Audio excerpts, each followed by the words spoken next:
जो मैं कविता आपके सामने रखने जा रहा हूँ वो कविता कहानी है एक बालक की। महाभारत से लिया हुआ पात्र है अभिमन्यु का, और कहानी है बलिदान की। 16-17 साल का बालक है। महाभारत का अगर मोटा मोटी बात करें तो 16-17 साल का बालक है। चक्रव्यूह बना हुआ है, उसे तोड़ने के लिए कृष्ण और अर्जुन जो है वो दूसरी तरफ जा चुके हैं, कोई रास्ता नहीं है। तो ऐसे में एक 16-17 साल का बालक क्या कहता है उस चक्रव्यूह को तोड़ने के लिए, ये मैं आपके सामने रखने की कोशिश कर रहा हूं, तो साथ दीजिएगा। अभिमन्यु कह रहा है अपने मुंह से, क्या कहता है? कहता है कि अभिमन्यु हूं मैं इस समर में तोड़ दूंगा सातों द्वार। अभिमन्यु हूं मैं इस समर में तोड़ दूंगा सातों द्वार, किंचित नहीं भयभीत होऊंगा, जीत हो या हो जाए हार। हमारे जीवन का सबसे बड़ी मुश्किल यही रहती है कि हम द्वंद में रहते हैं कि यार जीत जाएंगे हार जाएंगे, ये होगा वो नहीं होगा। तो वो छोटा सा बच्चा कह रहा है कि अभिमन्यु हूं मैं इस समर में तोड़ दूंगा सातों द्वार, किंचित नहीं भयभीत होऊंगा, जीत हो या हो जाए हार। और मैंने शैलों से गिरकर चढ़ना सीखा है। शैल यानी पहाड़। कहता है मैंने शैलों से गिरकर चढ़ना सीखा है, जलते अंगारों पर चलकर बढ़ना सीखा है, चाहे सारी शमशीरें कुंठित हों। सारी शमशीरें यानी तलवार हट जाएं। कहता है चाहे सारी शमशीरें कुंठित हों, हट जाएं सारी ये ढालें, मैं लेकर रथ के पहिए को करूं अरि हृदय में हाहाकार। मैं लेकर रथ के पहिए को करूं हरि हृदय में हाहाकार। अभिमन्यु हूं मैं इस समर में तोड़ दूंगा सातों द्वार। अपना परिचय दे रहा है कि कौन है। सव्यसाची यानी अर्जुन का बेटा है वो।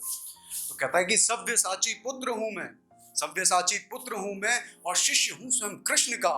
सव्यसाची पुत्र हूं मैं और शिष्य हूं स्वयं कृष्ण का, द्रोण रचित इस चक्रव्यूह में उत्तर हूं हर प्रश्न का। द्रोण रचित इस चक्रव्यूह में उत्तर हूं हर प्रश्न का। आज मेरे बाणों की वर्षा से, आज मेरे बाणों की वर्षा से यह अंबर भी ढक जाएगा, और कांपेंगे यह शत्रु हृदय सुनकर मेरी धनु टंकार। अभिमन्यु हूं मैं इस समर में तोड़ दूंगा सातों द्वार। अब वो घुस रहा है, एंट्री ले रहा है। तो जो कौरवों की सेना है या वहां पर जो लोग खड़े हुए हैं वो उसको उलाहना भेज रहे हैं कि 16-17 साल का बालक हमसे लड़ने आ रहा है। तो उसको मजाक उड़ाते हैं, उसकी कहते हैं कि है तू बालक जड़, जड़ यानी मूर्ख, है तू बालक जड़, जिस पथ आया उसी पर लौट पड़। यह रथियों का महाकुंभ है, क्रीड़ा हेतु मैदान नहीं। यहाँ बिछती बाणों की सैया है, तेरा रहना आसान नहीं। यहाँ बिछती बाणों की सैया है, तेरा रहना आसान नहीं। तो फिर वो यह सुनकर वह थोड़ा सा मुस्काया था, हल्का सा मुस्कुराता है, और धनुष लिए कर में वह छवि अर्जुन की लाया था, और कृष्ण ज्ञान की आभा वह थी जो मुख मंडल पर छाई थी। सुनकर वचन सुभद्रा के उसने निर्भयता पाई थी, सुनकर वचन सुभद्रा के उसने निर्भयता पाई थी। तो वो क्या कह रहा है अब लास्ट में जाके, क्या कह रहा है? घुसते समय चक्रव्यूह के अंदर कह रहा है कि मैं इस युद्ध में पांडवों की ढाल बनकर आ रहा हूं, क्योंकि कोई रास्ता और बचा नहीं है, सिर्फ अभिमन्यु बचा हुआ है, और या तो कोई पांडव मरेगा या अभिमन्यु मरेगा। तो अभिमन्यु अपने आप को एक्सप्रेस करता हुआ कह रहा है कि मैं इस युद्ध में पांडवों की ढाल बनकर आ रहा हूं, कौरवों की भीड़ में मैं काल बनकर आ रहा हूं। मैं इस युद्ध में पांडवों की ढाल बनकर आ रहा हूं, कौरवों की भीड़ में मैं काल बनकर आ रहा हूं।